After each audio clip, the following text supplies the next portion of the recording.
Hi!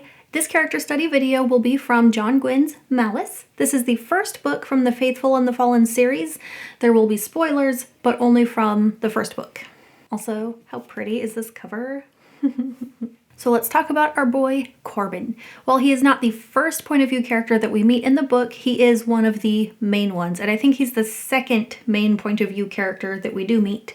And so when his character is introduced, you're thinking, oh, or at least I was thinking, oh, it's the cliché farm boy start, right? Your traditional fantasy protagonist. Except he's a smith's son living in town instead of a farm boy, but I think it's close enough to fit the cliché. And for most of the book, he is just a normal boy. There's nothing really special revealed about him. In fact, for a while through the book, I wondered why we were following Corbin. Like, what is it that sets this boy apart from other characters? Why is he one of the main characters that we're following? It didn't seem like there was a lot going on with him like there usually is in the beginning of the farm boy cliché. But instead of some kind of inciting incident that happens to him setting him apart, we just kind of follow him as he grows from a boy through to his manhood, and these little tiny things happen with him along the way, showing us who he is and causing us to care about him as we follow his story. So when a tragedy does happen to him, we have already come to care about his character. And I ended up actually liking this, because normally when you meet this boy at the beginning of a fantasy story and something happens to him, it can kind of feel like we have to care about him because the author says so. The author says, this is my main character. You must care that something bad just happened to him. He's an orphan. See how sad it is? But in this case, we got to follow him and come to care about him. So when that bad thing happens, I really care that this is happening to Corbin. So I wanted to talk about Corbin's relationships, because a person's relationships can say a lot about who they are, and those relationships really influence where a person goes in their life. And something that really stood out to me was Corbin's relationship with his family.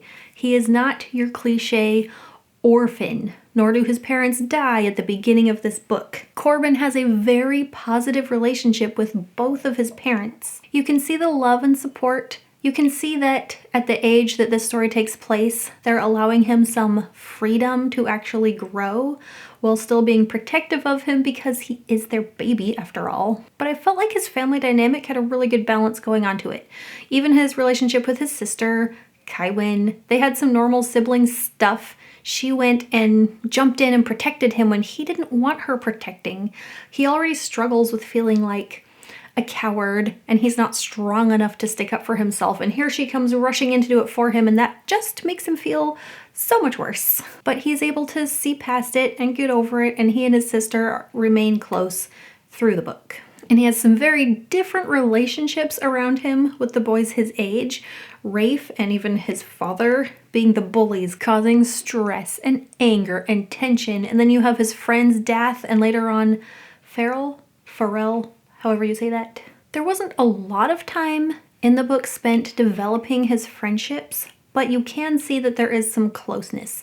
One of the things that made me feel really emotional in this book was after Corbin has to send Storm off to keep Storm safe, and he finds out later that his friends had been taking care of her for him. It's one of those instances where, okay, we don't see their friendships blossoming that much, but you know that his friends really do care about him.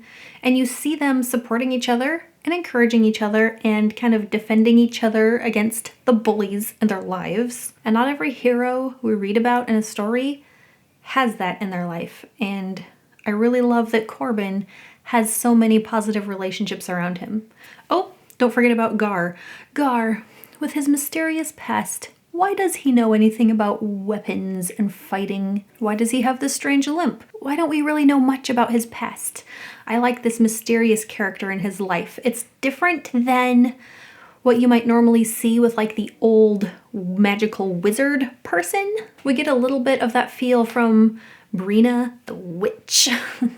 But Gar is not teaching him anything that's like extraordinary, anything that's out of the realm of this is believable that someone would know and could teach to a young boy, nor does it set Corbin apart so much that he's unbeatable Basically, you don't have to suspend disbelief for what Gar is teaching Corbin, and I really like that and I really respect that. I mean, basically he's just learning a different fighting style that helps him overcome what everybody else is learning. Sets him apart a little bit that way, as well as learning to control his emotions, which the bullies in his life have never learned to do. And then, of course, Storm.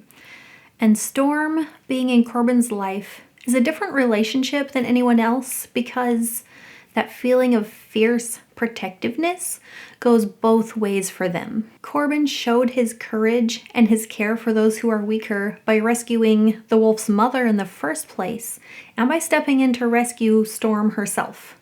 But Storm is this new thing in his life that he cares about. Storm is a fierce animal who loves him and protects him fiercely. And besides bringing just a new friendship into his life, it also brings this kind of constant fear and stress that he might lose her, which eventually he does lose her for a time. And when that happens, it feels so unfair. And I think partly because the reason he lost her is because Storm was being a defender of the weak, something that Corbin himself is. And I didn't know how that part of the story was going to resolve itself, and I'm so glad that he got her back and that it didn't end up being too big of an issue. Yeah, it brought things to a head with Rafe, and he was able to show his cool fighting style and beat Rafe, and that was really kind of nice.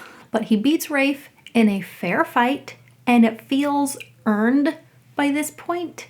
You know, it's not like if this was earlier in the book and he beats the bully who's 2 years older than him, who's had more training than him, it would have felt maybe too magical. But in this instance, we know how much hard work Corbin has been putting in. He has gained a lot of skill. He has trained with Gar, who by this time we now know is very skilled, and with Helion, who we also know is very skilled. So he has earned this win against Rafe, and it's so satisfying. A couple little tidbits here that I just wanted to add in. I love the scene where his father, Thannon, wants to teach him a lesson. We're gonna go learn how to use our words to solve problems instead of our fists, and we know how that ended. I just thought that was a hilarious moment in the book. Oh, we're gonna learn about the power of words, huh? And it also goes to show that Thannon is not a perfect man, but he loves his son. So it was just a good scene. And we can start to see through Corbin's eyes that he is old enough to see in people what he will respect or not respect. And not all warriors are courageous and true. And at the age that Corbin is, this kind of 14 to 16 age, he's starting to learn what he admires in somebody and who he wants to emulate and be like. And those men who do defend those who are weaker gain his admiration way more than the bullies. And it's quite a ways into the book where we actually find out why Corbin is special. We know he must be. He's a main character. And as you're reading things from Verida's point of view about Nether, which they're going to have their own video, but you're kind of thinking, I'm not sure Nether is actually the hero here. So who is the hero? Well, I'm thinking it's probably Corbin, which at this point I've only read the first book, so I don't actually know, but things are leading me to believe that it is Corbin, or at least Michael and Gar think so. And his parents think so. And I don't know about you, but I'm more inclined to believe Gar and Thannon and Gwyneth than Nether and the pirate and the giant who are on his side with him. And so through this book, we have come to learn about Corbin. We have come to care about him and what happens to him.